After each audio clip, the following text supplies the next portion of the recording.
Good morning, gentlemen, or afternoon for fifth block. A note to our guest teacher. We are doing 2 readings today. Both are going to be on identity and dehumanization, which the boys should be well versed in at this point. This is kind of a standalone reading. It doesn't build on yesterday's. Instead, it builds on the readings we've done with the night.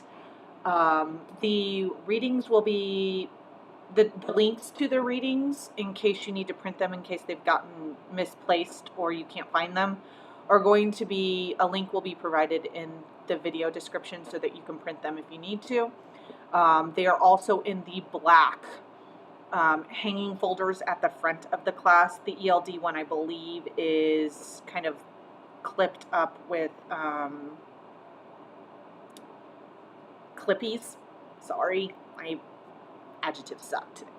Onto the whiteboard on the right hand side. At least that's where I left them, so that's where they should be. The world history ones are going to be hanging, hopefully, on the wall on the right side of the hand of the room, kind of where the sink is, that kind of area. Also, so there are going to be guided questions for this reading in case the students want you to pause if they want to answer the questions during the reading, which some of them, and that's not possible. They may ask you to pause so that they can write. Otherwise, you can have them highlight and kind of number, like 1, 2, 3, 4, 5, where they are going to find the answers and refer back. Either way is fine with me. ELD has a lot of discussions in it because it does focus on oral language. So they may want to kind of talk to each other a little bit before they get started writing, or they need each other kind of to prompt each other on in case they get lost. There are 2 students that kind of may need sentence stems, so you may have to help them start their sentence, and they may ask for that, or they may ask for that from each other. In fourth block, there may be a student that may struggle with getting kind of started or finding the answers, and they might ask for help with that. It should be fairly easy to find the answers since it's being read rather than, and I'm going to have them highlight a couple things in there while I'm reading. Okay, so notes for the boys. So this first reading is going to be on identity in the camps. It's written by a man named Primo Levi. He was a survivor of Auschwitz, just like Elie Wiesel. Sorry, my dog's being distracting. So here are kind of the guiding readings. As you're reading it, in addition to kind of these 4 questions that you're going to be looking for the answers to, you're also going to be trying to make comparisons between his experience at Auschwitz as well as Elie Wiesel. You are going to be referencing back that in a question I create at the end, which is basically just going to be, compare, contrast Primo Levi's experience at Auschwitz with Elie Wiesel's, using quotes from both. So, or you can summarize Elie Wiesel's. I expect you to use a quote from Primo Levi's, though, since you have this reading in front of you. So the connection questions that we are going to be looking for this morning or afternoon with this reading are what stands out to you in this account of being imprisoned in Auschwitz. So what's surprising to you, or what's the most astonishing thing? What kind of sequence does he go through with this? Sorry, my dogs are playing and it's hilarious. Why is it important to hear the survivors' hear the voices of survivors? So why is it important for us to hear, like we talked about before, why it was important to hear the perpetrators' voices, their side of the story? Why is it important for us to hear multiple voices of multiple survivors, not just read Elie Wiesel and just be like, oh, I understand this. It must have been the same for everyone. Why is it important to hear different people's accounts of the same kind of event? Second one is, according to Primo Levi, what happened to the identities of the prisoners in the camps? I'm not going to have you do that second part of the question because I didn't have you guys read this chapter 1, the individual and society, because we kind of went with that in chapter 1 of Night. So if you want to compare what happens to identities with kind of Elie Wiesel's evolution up to this point in the book, that'd be cool. That's what you can do for that second part. 3, how did being imprisoned in Auschwitz change the identity of Levi and other prisoners? What is the significance of losing one's name and becoming a number? So as we learned in chapter 3, people no longer had a name in terms of the authority figures. They had that tattooed on their arm and they became that number. One thing to keep in mind with that is that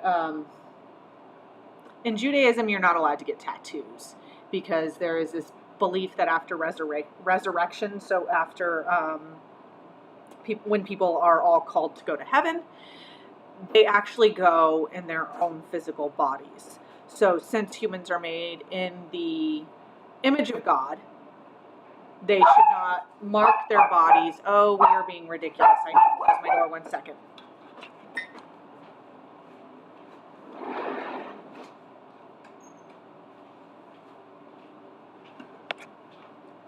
That should cut down on the barking. Okay, so since humans are made in the image of God, they shouldn't mark their bodies because they want to look as godlike as possible. Marking your body means that your body can't be resurrected, which means you can't go to heaven. Which really sucks, because I guess I'm not going to heaven if I convert to Judaism. Such is life. Number 4. What might Levi mean by the double sense of the term of extermination camp? Who or what was exterminated in these camps? So not only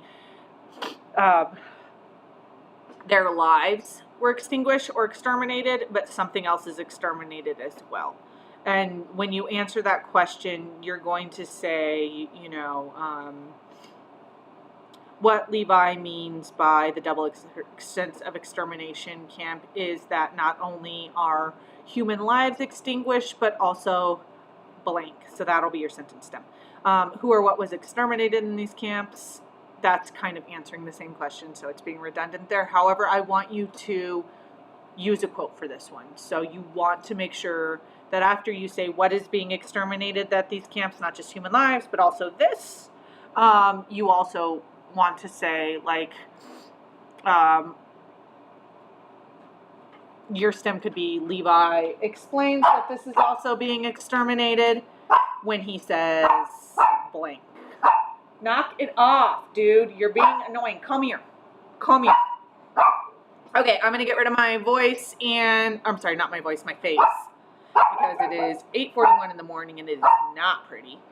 And I'm going to read this. Hopefully I have time to do both of the readings today or in one video. But it may be that it is 2 videos and I do this later this evening. So let me grab my face and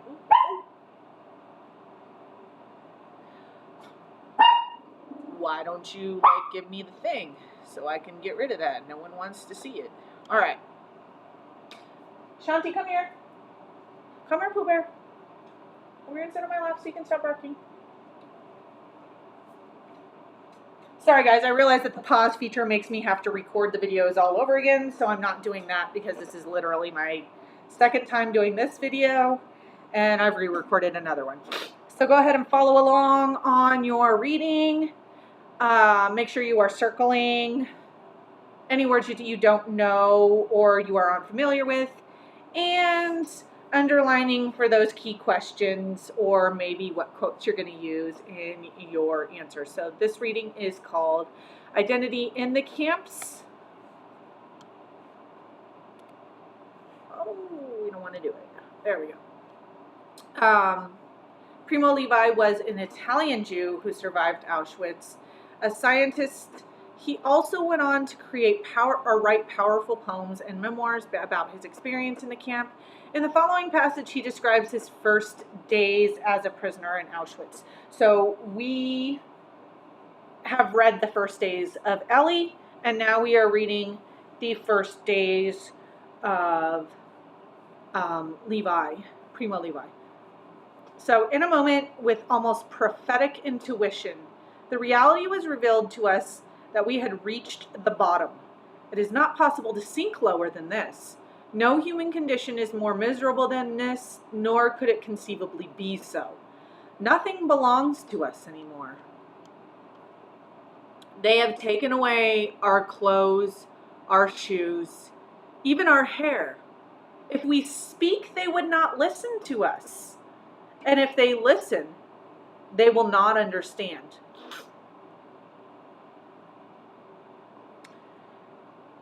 They will even take away our name, and if we want to keep it, we will have to find ourselves the strength to do so, to manage somehow, so that behind the name, something of us as we were, still remains. We know that we will have difficulty in being understood, and this is as it should be. But consider what value, what meaning is enclosed even in the smallest of our daily habits, in the 100 possessions which even the poorest beggar owns, a handkerchief, an old letter, the photo of a cherished person. These things are part of us, almost like limbs of our body, nor is it conceivable that we can be deprived of them in our world, for we immediately find others to substitute for the old ones, other objects which are ours in their personification and evocation of our memories. Imagine now a man who is deprived of everything he loves, and at the same time of his house, his habits, his clothes, in short of everything he possesses. He will be a hollow man, reduced to suffering and needs, forgetful of dignity and restraint. For he who loses all often easily loses himself. I want you guys to highlight that sentence, because we're going to come back to that when we talk about the Sonar Commandos later in the week. So please highlight, imagine now a man who is deprived, all the way down, so up here, this part right here, all the way down to here. Forgetful of dignity and restraint, for he who loses all often easily loses himself. So either highlight it or underline it. If the guest teacher is willing to be responsible for highlighters, they are on my desk and you may use them. Otherwise, you are underlining. He will be a man whose life or death can be lightly decided with no sense of human affinity. In the most fortunate of cases, on the basis of a pure judgment of utility. It is in this way that one can understand the double sense of the term extermination camp. And it is now clear what we seek to express with the phrase to lie on the bottom. That is also going to be question, I believe, 4. He's talking here about the two things that are exterminated, and he's going to go on to kind of clarify that.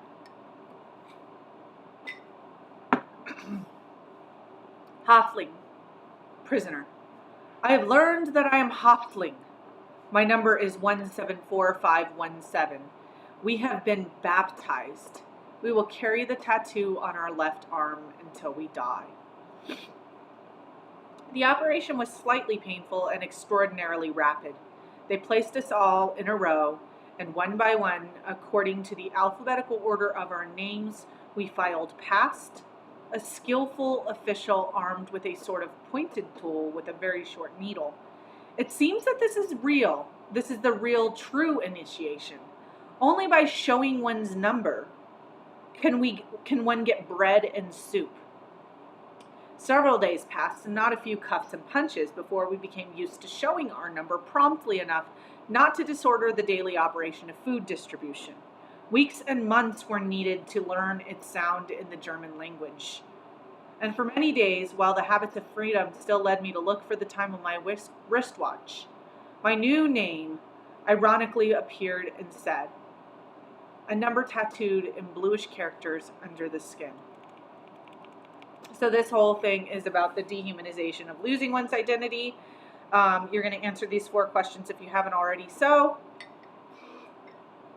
the question that we are adding, which if the guest teacher wants to pause here so that students can work on those 4 questions and then hear the 5th question after they're done, you can do so now. Sorry, I don't know if you can hear my sniffles, but that's got to be annoying. So 5th question, if you've already paused and moved on, is going to be compare and contrast Primo Levi's description of his initiation at Auschwitz, or to Auschwitz rather, with Elie Wiesel's.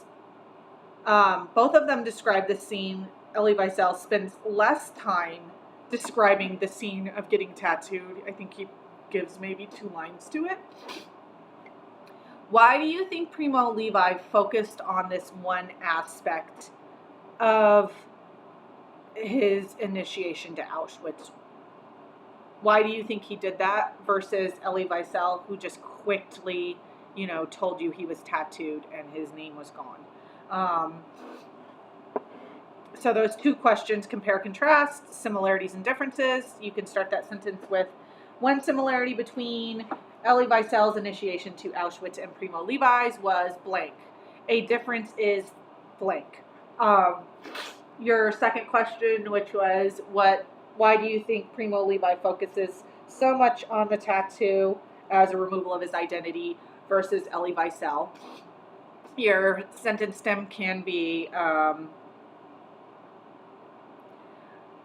I think that Primo Levi focuses on this tattoo of a number because, while Elie Wiesel doesn't, because he focuses on blank because.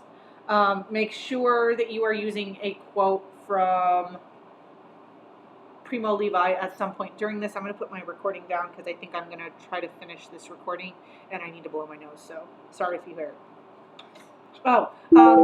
Guest teacher, you can pause at this point so that students can finish up that question and get out their other reading, or you pass out their other reading, which is going to be this one.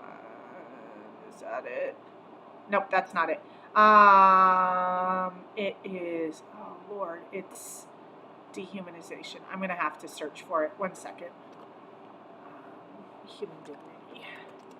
It is the reading on human dignity in the camps, which I will just pull it up on this website. Human dignity.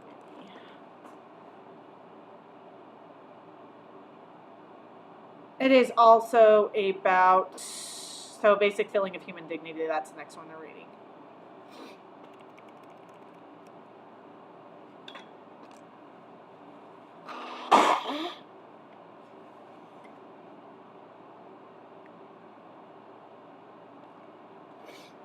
Okay, I think I'm good.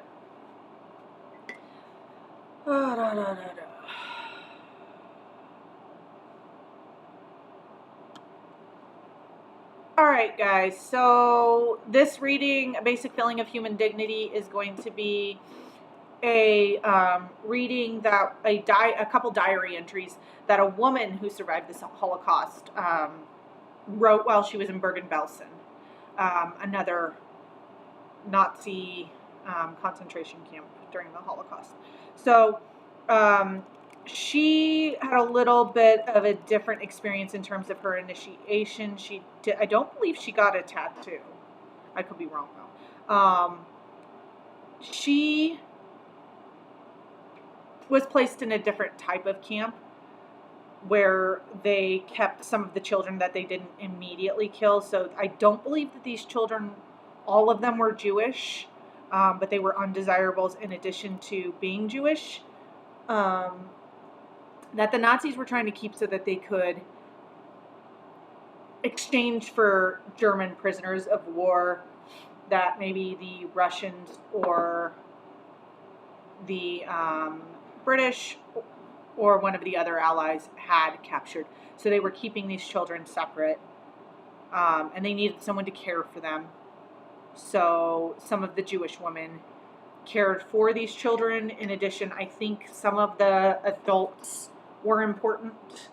Not sure how, but they were going to be exchanged for prisoners of war as well. So this is a slightly different experience of the concentration camps. As you're reading it, you're going to be thinking about what is different as well as what is the same with Primo Levi's description as well as Elie Wiesel's.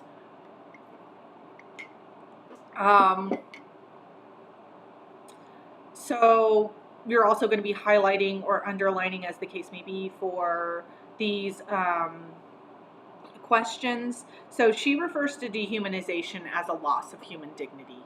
Those are synonyms for each other.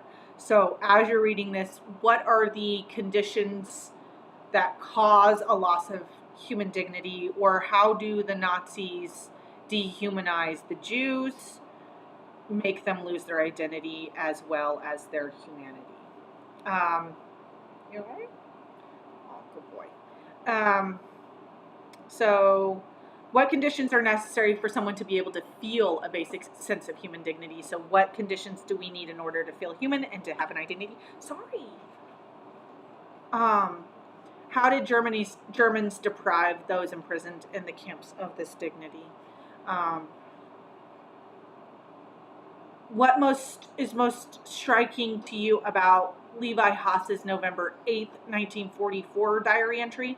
So I think that's the first one. So it's the same question as that first question in Primo Levi, except it's about this one. What do you find most surprising? What do you find most shocking? What did she mean when she wrote, "We have not died, but we are dead"? So I'll point that out to you when I'm reading it and you're following along. What role does memory play in your sense of identity? So how does the way we remember things form our own personal identity? What role does it play in your sense of identity? In your sense of dignity, in kind of your coping skills, the things that you want to protect, the things that you identify as being human. What does it play in your sense of identity? Sorry, I got those mixed up. And how are identity and dignity related? The fourth one, to what are Saturdays devoted to in the camp, according to Levi Haas's November 18th, 1944 diary entry. So that's a level 1 question. It is just, what do they do on Saturdays? How do those activities seek to build and restore a sense of human dignity for some of those imprisoned in Bergen-Belsen? And are the Saturdays activities and acts of resistance? Why or why not? So if you think about the Germans' acts of dehumanization, what they're attempting to do with these concentration camps with the people that they keep alive, are these activities that these people do on Saturdays, which is traditionally the day of rest or the day that you have religious service in Judaism. Are those an act of resistance to what the Germans are trying to do with them? I'm sorry, I'll stop pulling your hair. Okay. All right, I'm going to get rid of my face and go up and start reading. So, oh.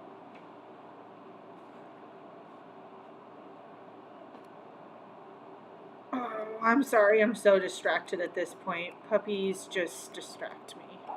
I apologize. I will make every effort to be a better teacher. All right, so we're following along, circling words that we don't know and or are not familiar with,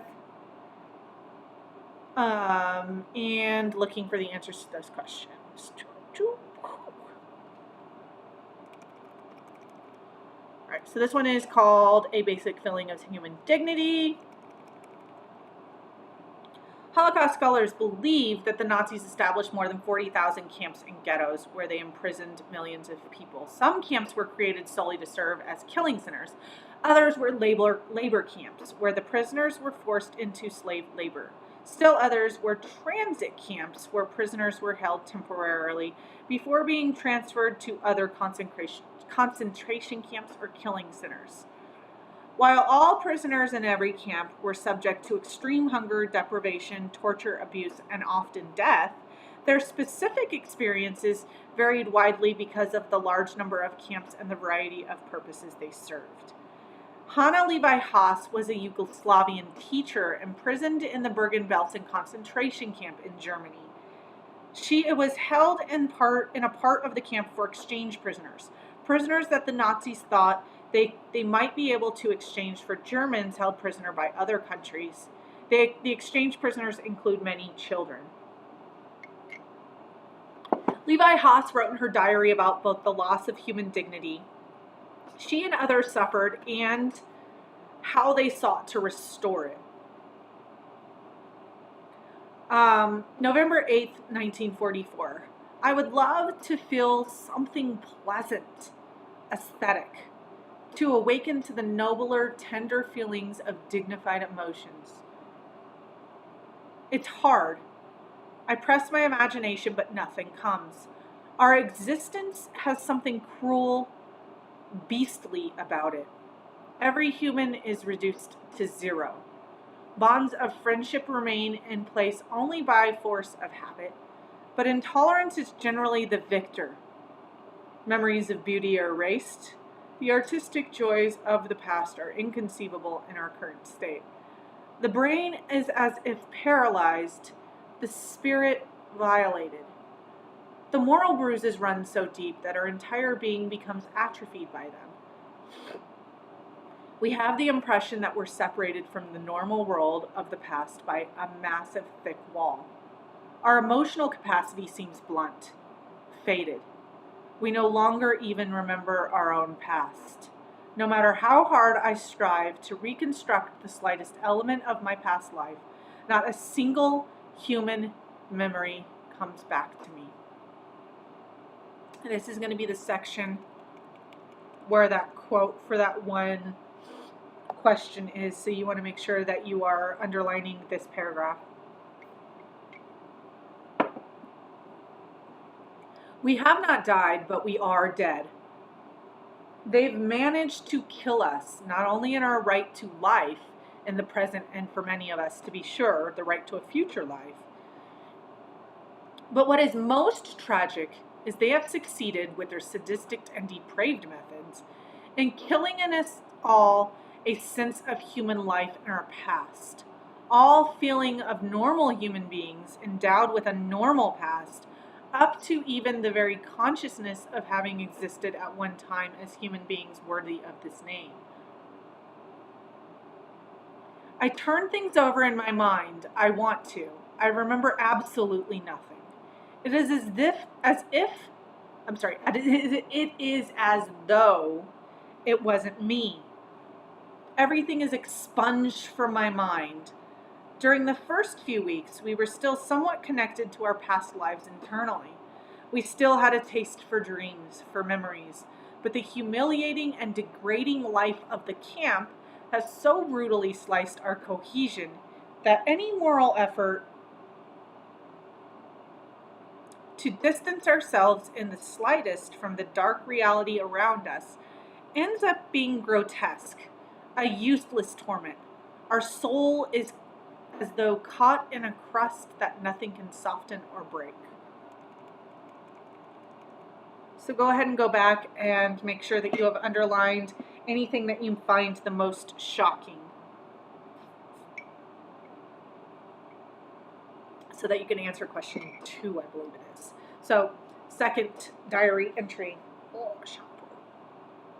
In spite of everything, my work with the children continues. I cling desperately to every chance, however slight, to gather the children together, to foster in them and in me even the slightest mental sharpness, as well as a basic feeling of human dignity.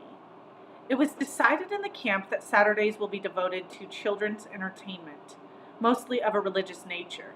So this is going to answer that last question that is provided on this article. Go ahead and highlight what Saturdays are devoted to. She's going to go into more detail here. In our barracks, we are also taking advantage of Saturdays to provide the children with some amusement, but adapted mostly to the overall mentality of the people here. Oral recitations, singing slowly or in chorus, small theatrical productions. Given the total lack of books, I collect and write down the material for these performances based on the children's memories and my own. And more often than not, we must resort to improvising texts or poetic lines. The whole throng of known tunes have been recovered thanks to the tireless efforts and concentration of my students. But the words escape us as if they have been sucked into a pit. So we begin to invent lines, to rhyme, to create texts that affect us deeply, to invoke our distant homeland, glorious and heroic. I carry out the task spontaneously, even instinctively, I would say, through an irresistible need in my soul. In the rare moments when I manage to awaken it, and by an irresistible need that I can clearly sense coming from the children's souls, because they take my lead, they get excited and they want to live, they want to rejoice. It's stronger than them. What a heartbreak.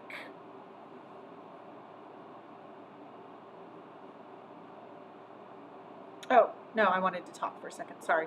So go ahead and answer these 4 questions. Ooh!